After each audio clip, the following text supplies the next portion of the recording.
So the first time I was working remotely was when I was in Marco, right? It's actually funny because this is for an event we were doing for Bain. And so initially when you're starting a startup, you got to be willing to look like an idiot. And in this case, I look like an idiot. But so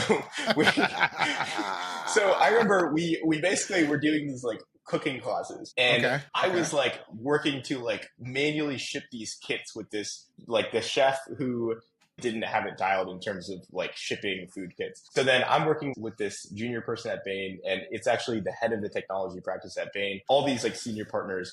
And then we basically ship them meat and it gets spoiled. And then I'm like, oh crap. This woman that I was working with was like, Suman, this is terrible. Like, what's happening? They're like, we don't want any more of this spoiled meat. They were like, let's just do a cocktail making class. So then I call Kate and I'm like, we gotta like just do this cocktail making class. I don't know, we'll figure it out. She had thrown out her back at the construction site that day. No. So she was like, I can't like move or walk. So I just grabbed everything in my apartment, like all the booze and the utensils I have, and I was like, I'm gonna go to her restaurant, and I am not a mixologist. I was like, I'm going to do this class. I think I'll figure it out.